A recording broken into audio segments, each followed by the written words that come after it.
I'm gonna introduce myself, you introduce yourself. Okay. Hi, I'm Jimmy Chin. Oh my God. Let's start again. I'm Vasarhelyi.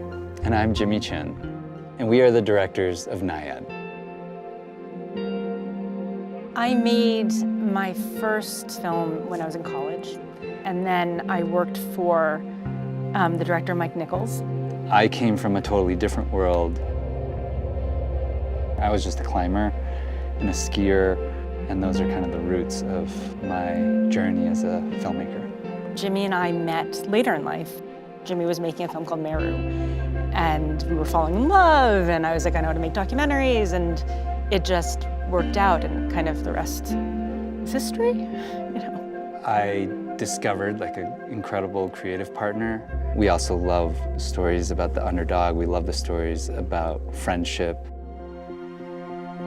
So we made this film called Free Solo, and I think that Free Solo is the best example of how we work best together. No one is better at assessing the risk of figuring how to film than Jimmy.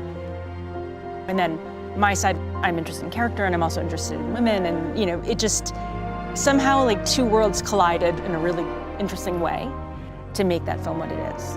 Something that we both really agreed on after Free Solo was that the films have to have meaning.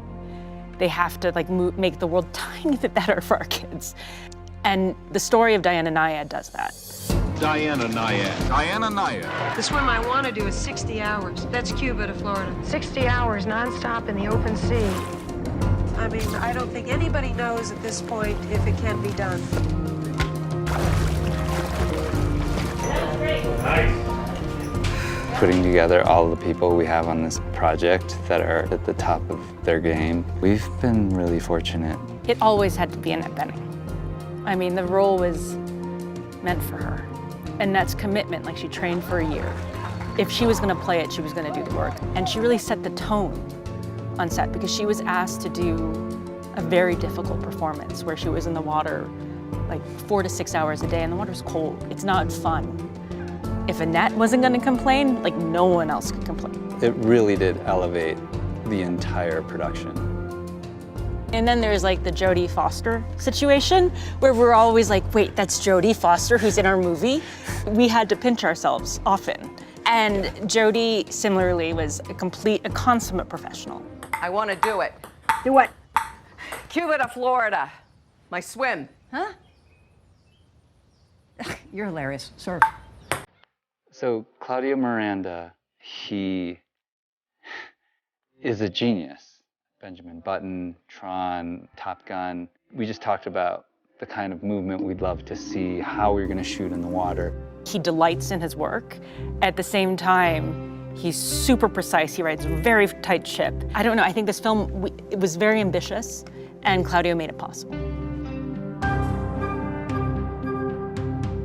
So we have used Alexander Desplat's music as temp music for every documentary we've ever made. And we have asked him For every single film we've done to score it. What was so kind of astonishing and like humbling about working with Alexandra is that he created a score that I could not have heard in my head, but is perfect for the film. And that's kind of like the best type of collaborator, like much like Claudio Miranda was, much like Jodie and Annette, where his craft only amplified ours. He's amazing. I know that the world wants me to shut my mouth and sit down and wait to die, but I didn't think you did. Stop. I can't. I won't. I will not accept defeat. I feel like you shouldn't be afraid. And that's really Diana's story.